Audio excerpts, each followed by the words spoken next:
Keďže som natočil video na TikTok a na Instagram o spotových botoch a vzbudilo to vlnu záujmu, či už pozitívnu alebo negatívnu, na jednej strane ste chceli viacej informácií o tom, ako to nastaviť a podobne, na druhej strane tam boli nejaké komentáre typu, že je to scam a tak ďalej. Tak sa k tomu jasne nejako vyjadrím tým, že nahrajem dlhšie video. V prvom rade, v čom si ja uvedomujem, že som spravil chybu, je tá, že som nedostatočne jasne povedal, teraz skôr nepovedal, že je to pre traderov, ktorí majú stratové obchody. Hej, spomenul som to tam, ale nebolo to tam až tak jasne povedané, aby ste to pochopili všetci. Čiže za toto sa ospravedlňujem a teraz to zdôrazňujem. Nie je to pre normálnych ľudí, ktorí sa tomu nevenujú a ktorí nevedia sa hýbať nejako na grafe. Na to, aby ste využívali týchto botov spotových, tak je ideálne, aby ste sa vedeli orientovať na grafe a mali nejaké zručnosti, aspoň základné z tradingu. Čiže ak ničomu k tomuto nebudete chápať, v tom prípade asi budete vedieť, že to nemáte používať. Tak, ujasnené, môžeme pokračovať. Pre tých, ktorí ste tu ostali, tak tu máme, ako to využívam. Treba si identifikovať nejaký range. Tu mám vrchnú hranicu, spodnú hranicu rangeu a tu mám POC. POC to mám z jednoho dôvodu a to je ten, že zo skúseností z tradingu môžeme povedať to, že trh alebo ten graf sa zvykne vracať k POC. Takže aby som tu zbytočne nenakúpil a nevstúpil do toho príliš vysoko, tak som si dal rezervu na to POC, že tam bude môj vstup. Tak a keby ste sa niekto pýtali, OK, chápem teda, a ako to funguje, ako fungujú tí boti reálne? Nech sa páči. Tu dole máme čisto hypotetický scenár, ktorý sa môže stať. Nemusí, môže. Tu si predstavme, že vstupujeme. Tak, tu to pôjde dole, tu sa to nakúpi. Tu sa to predá. Nakúpi, predá, nakúpi, predá. Hej, pôjdeme dole, nakúpi, nakúpi, nakúpi, predá, nakúpi, predá, predá, predá, predá. No, teraz môže nastať situácia, že nám to vyjde z toho rangeu. Čo v takom prípade? Ja používam osobne spotových botov na KuCoine. KuCoin má najviac ideálnych botov, čo sa týka aspoň mňa, niekomu inému to vyhovovať nemusí, mne to vyhovuje najviac na KuCoine priamo. Čiže tam je výborná možnosť, že aj keď vám to vyjde z toho rangeu, tak vy si môžete predĺžiť ten range. Čiže ten cenový rozsah si môžete predĺžiť aj počas toho, ako máte zapnutého toho bota. Napríklad na Binance, neviem ako to je teraz, ale viem, že tak pol roka naspäť taká možnosť na Binance nebola, preto som hľadal nejaké alternatívy na iných burzách. Tak, v prípade, že sa vám to teda vyjde z toho rozsahu cenového alebo z toho rangeu, tak si nastavíte potiaľto. Nenastavujte si to až nejak príliš nízko, lebo čím máte väčší ten range, tak tým nižšie sú zisky. Hej, budeme sa rozprávať ešte o gridoch, ktorých chcem spomenúť aj teraz. A tak si vyjasníme, že tie gridy samostatné si predstavme ako tieto úrovne.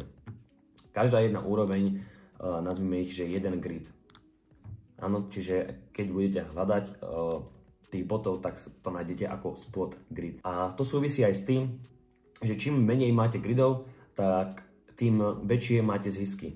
To samozrejme je aj z toho, že čím viacej ich máte tých gridov, tak nižšie percenta beriete ako profit a čím máte menej tých gridov, tak tým väčšie percenta beriete. Takže dúfam, že ste to pochopili. My sa presunieme na KuCoin. Tu môžete vidieť priamo na notebooku, ako to je, ako to vyzerá a na telefóne je to o mnoho jednoduchšie, prehľadnejšie, ale keďže na ňo natáčam, tak potrebujem si nejako to. Čiže tu vľavo môžete vidieť, že je tá listina na vyhľadávanie. Ja som si tam vyhľadal ten bonk, ale tu si môžete aj takto prejsť hore-dole. Tu máte ten jednotlivý graf a rôzne informácie k tomu. Vám to automaticky prejde do tohto módu, čo je auto. Automaticky vám to nastaví ten range a tu máte aj nejaké štatistiky z backtestu za posledných 7 dní. Ak by to v takomto prípade, ako to nastavil, tak za posledných 7 dní by ste mali 7,63% zisk. Čo je brutálne, to sú krásne čísla.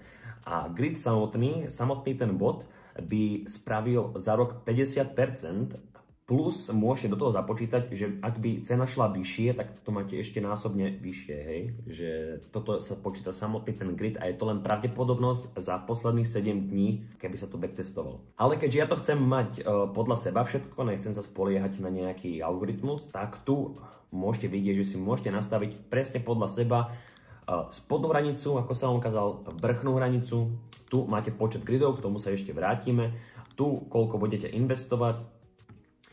Máte zase entry price, tú vstupnú pozíciu a stop loss, ja osobne stop loss nepoužívam, lebo tí boti, aj keď vám výjdu z toho rangeu, vy si to predložíte na spot, tak aj keď vám to bude brať menšie zisky, keď si to predložíte automaticky, tak vám to bude brať menšie zisky, ale aj tak to nejaké tie zisky bude brať a tým pádom break even je úroveň, kde nie ste ani v pluse, ani v mínuse. Čiže keď zarába ten bot, tak ten break even ide nižšie a nižšie. Preto ja nechcem ten stop loss si tam dať, lebo zbytočne by som to predal a v takom prípade by som bol v strate a to ja nechcem. Čiže ja radšej počkám dlhšiu dobu, kľudne, a nech to bude rok, čo asi neviem, čo by sa muselo stať, to by ste museli asi kúpiť na vrchole bull marketu a by musel nastať bear market a tu si nastavujete take profit ešte k tomu.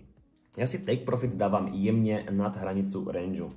Vždycky to nejak zaokrúhlim a podobne. Čiže ja si opíšem tie hodnoty a môžeme sa k tomu vrátiť. No čiže mám to opísané, mám tu spodnú, vrchnú hranicu, mám tu entry price, a keďže vrchnú hranicu mám 39, tak ja si to nastavím na 40, zaokrúhľujem vždy. A ako som povedal, stop loss ja osobne si nenastavujem. Keď si ho vy budete si nastavovať, nech sa páči, ja osobne to nerobím a povedal som vám prečo. Vrátime sa k tomu počtu tých gridov. Pozrite sa na to, že ako pridávam tých gridov, tak tu máte dole tie percentá, tam máte, že minimálne 5%, 43 až 7%. Vám to spraví na ten jeden obchod. A ako pridávam tých gridov, tak tu si môžete všimnúť, že sa pridáva aj minimálna hodnota, za ktorú to môžete kúpiť alebo vstúpiť na ten bod. Ja to mám k dispozícii $100, čiže dúfam, že to bude vychádzať nejako okolo 1%. No, akurát krásne. 0,95 až 1,33. Máme 24 gridov, úplne ideálne. Tu si teda vložím 100%, tých $100 a jednoducho iba dám vytvoriť, potvrdím, počkám, než sa to spracuje. Tak tu môžeme vidieť, že už bot funguje, ale čakáme na ten entry price, ktorý nebol ešte zrealizovaný. Tu potom budete mať rôzne štatistiky, aký máte celkový profit, koľko samotný bot spravil profit, a tu máte nerealizované PNL.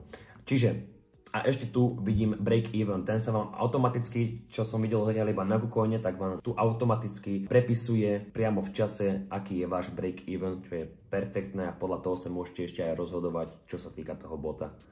Perfektné. Tak teda to bol aspoň ten základ. Ja dúfam, že vám to pomohlo. Pre tých, čo ste chceli vedieť viac informácií, pre tých, ktorí ste hovorili, že to je scam, sa môžete pozrieť, ako to funguje a dúfam, že ste to teda videli. A ak by ste teda chceli ešte vedieť nejak viac informácií, čo som nepovedal, napíšte mi dole do komentára, môžem sa k tomu vyjadriť, môžem vám dať nejaký part 2 alebo niečo podobné. A ja dúfam, že to je teraz z mojej strany všetko a tak sa asi vidíme na budúce.